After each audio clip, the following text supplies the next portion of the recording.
kamu itu cantik. Aku gak terima kalau kamu itu dimiliki sama papa aku. Gendis adalah gadis polos cantik anak dari Johan. Hari itu Gendis dipertemukan dengan Rustam oleh Johan ayahnya. Johan berniat menjodohkan Gendis dengan Rustam, untuk membantu perusahaannya yang bangkrut bangkit lagi. Namun Gendis menolak karena dirinya tak mencintai Rustam, ditambah Rustam terpaut 20 tahun lebih tua dari Gendis. Pernikahan sekarang tuh gak pakai cinta, tapi pakai harta, uang!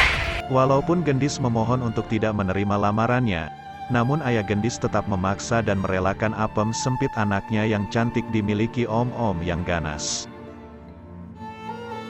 Akhirnya Gendis pun dengan terpaksa menerima lamaran itu, dan dirinya pun menikah dengan Rustam pengusaha kaya raya itu.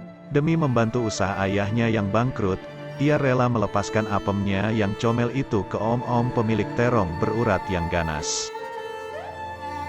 Setelah akad, Gendis pun dibawa ke rumah Rustam yang megah, dan dikenalkan dengan Indri anak gadisnya. Tapi Gendis mendapat respon yang kurang baik dari anak tirinya itu, karena Indri tak merestui hubungan mereka. Baru beberapa hari jadi istri Rustam, Gendis kedatangan tamu tak diundang. Mantan istri Rustam yang masih belum move on dari Rustam dan mencoba mengganggu Gendis supaya nggak betah hidup bersama Rustam. Mantan Rustam yang sangat muak dengan Gendis, karena merasa Gendis lebih cantik dari dirinya langsung mendaratkan tamparan pada pipi Gendis. Ini pelajaran karena Gendis sudah mengambil posisinya, ujar mantan istri Rustam. Kamu itu cuma mantan istri. Mereka berdua saling cekcok, lagi-lagi Gendis mau dikasih tamparan. Untungnya ada Denis, anak tirinya yang tampan jadi pahlawan baginya, dan dari sinilah Denis mengambil perhatian pada Gendis. Setelah itu Denis pergi menenangkan Gendis, dengan sedikit belayan lembut. Dalam hati berkata, wanita ini terlalu cantik untuk jadi ibu tiriku. Lebih cocok buat aku ketimbang ayahku, ucap Denis sampai-sampai terong beruratnya berdiri karena kecantikan Gendis itu. Sejak kejadian itu Denis mulai menyimpan rasa dan setiap malam selalu hayalin Gendis tanpa busana, main kuda-kudaan bareng dirinya, hehehe. Gendis yang lagi ngayalin ketampanan Denis anak tirinya itu pun mendapat telepon tak dikenal. Ternyata telepon itu dari Denis, yang ajakin Gendis ketemu di dapur. Gendis yang mulai tergoda pun akhirnya turun untuk menemui Denis. Gendis yang tak tahan karena serabi lebitnya udah geli, langsung pergi perlahan ninggalin kamar supaya nggak ketahuan sama suami. Gendis yang baru turun, langsung disosor oleh Denis dari belakang, dan mereka pun saling beradu bibir, sesekali saling meraba satu sama lain, membuat Gendis jadi melayang keenakan. Tapi kejadian itu nggak sengaja dilihat oleh tantri adiknya Denis.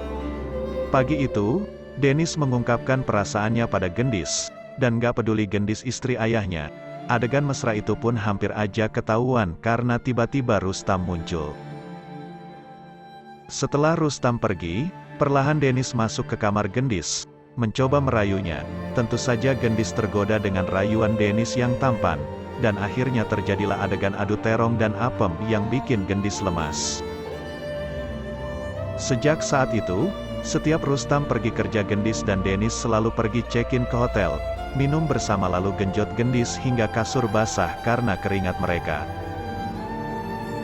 Lagi-lagi ketika Rustam tak di rumah, Denis masuk ke kamar dan nyosor Gendis yang lagi bobok dan langsung turunin semua baju Gendis, lalu terong Denis lagi-lagi masuk ke serabi lepit milik Gendis. Gendis hanya pasrah keenakan karena genjotan Denis yang ganas. Mereka yang melanjutkan genjotan itu nggak sadar kebablasan sampai malam. Tantri yang nggak sengaja masuk ke kamar Denis pun melihat adegan itu. Rustam yang baru pulang kerja pun melihat semua itu di depan mata kepalanya sendiri. Rustam yang sangat marah langsung mengusir Gendis dari rumahnya, dan akan mengurus perceraian mereka. Rustam tak sudi menerima wanita gila terong di rumahnya itu. Kini Gendis hanya menanggung penyesalan, dicerai suami tanpa membawa harta sepeser pun akibat ulahnya sendiri. Sekian.